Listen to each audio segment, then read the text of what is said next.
Welcome back to Beyond the Scoreboard. Every coach dreams about great chemistry. Players encouraging one another, and assistant coaches working together, and parents supporting the program, and everyone moving toward the same vision. It's a beautiful picture, but unfortunately, it is not reality. If you coach long enough, you know that conflict is inevitable. Not because people are bad, just because the passionate people care deeply. And different personalities, different backgrounds, and different expectations, as the most important are different communication styles, put enough passionate people in one locker room, and eventually disagreement is going to happen. The question isn't whether conflict will come. The question is about what kind of leader you will become when it arrives. Now, I want you to imagine this. Two of your best players stop speaking to each other. That happens. Practice becomes all of a sudden very quiet. The energy all of a sudden changes, and the teammates begin choosing sides. Nobody is arguing, nobody is yelling, but everyone feels it. The locker room atmosphere has changed. Now what? Do you ignore it and hope it disappears? Do you force them to shake hands? Do you call a team meeting? What do great coaches actually do? Now, here's what I learned. Conflict ignored doesn't disappear, it grows. Silence rarely solves problems, it usually strengthens them. As head coaches, one of our greatest responsibilities is protecting relationships before they become broken. Many coaches wait until conflict becomes visible. Great coaches notice it much earlier. A teammate sitting with different people, body language changing, conversations becoming shorter, communication disappearing. Those examples, those small details matter. You need to recognize them because conflict almost always whispers before it shouts. One of the biggest mistakes I see coaches make is treating conflict like failure. I never do. I don't. Healthy conflict is actually a sign that people care. The goal isn't eliminating disagreement. The goal is teaching people how to disagree with respect. Think about the best families, the best businesses, the best marriages, the best coaching staff. They all experience disagreement. The difference is they don't allow disagreement to become division. That's leadership. I have always believed something. Unity doesn't mean everyone thinks the same. Unity means everyone remains committed to the same purpose. That is a huge difference. One creates robots, the other creates teams. As a head coach, I'm not trying to eliminate different opinions. In fact, I want my assistant coaches to challenge my thinking. I want my players to ask thoughtful questions. I want leaders who care enough to speak honestly. Because honesty builds trust. Silence often destroys it. One thing I never want inside my program is gossip. If players have concerns, talk to the person. If assistant coaches disagree, talk privately. If I have a concern with a player, I'll speak directly with them. Culture is protected by conversations, not assumptions. And one sentence has become part of my leadership philosophy. Never allow people to talk about someone they haven't talked to. That one standard eliminates countless problems. I want you to think about this. When conflict appears inside your program, do your players become afraid? Or they believe your culture is strong enough to handle honest conversations? The answer to that question tells you how healthy your program. As you can see, so far we have explained why conflict matters.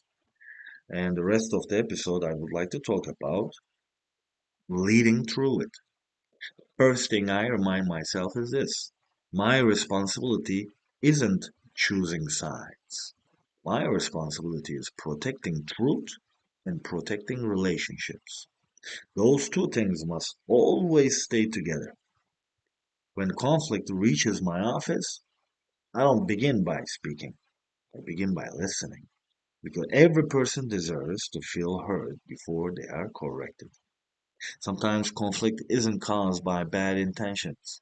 Sometimes it's simply poor communication, lots of assumptions, misunderstandings, different expectations. And that's why I rarely ask who's right.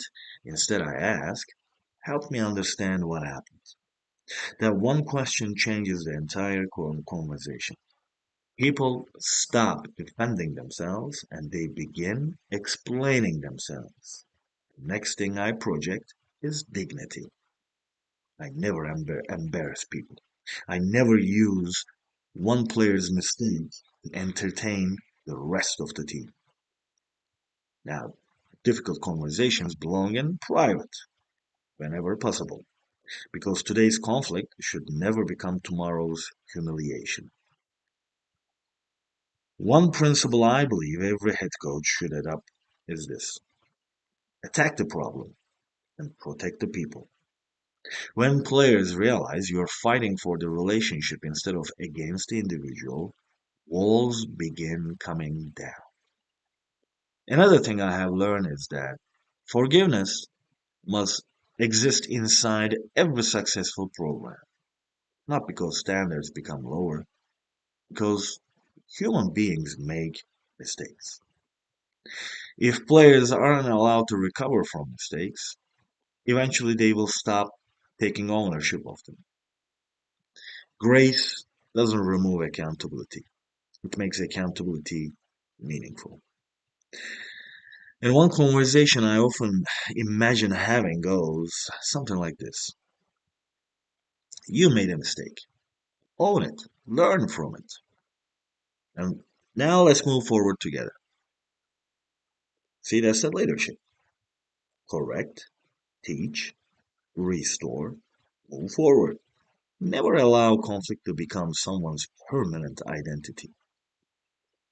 As head coaches, we should be builders of people, not collectors of mistakes. Toward the end of every season, people rarely remember the disagreement. They remember how it was handled. Did the coach create fear or trust? Division or unity? Growth or resentment? Leadership is revealed during difficult moments, uncomfortable ones. Before we finish today's episode, I'd like to leave every future head coach with one assignment. I want you to write down the conflict standards for your program before conflict ever happens. I want you to ask yourself these questions. Write them down. How will teammates disagree? How will concerns be communicated? How will assistant coaches challenge one another?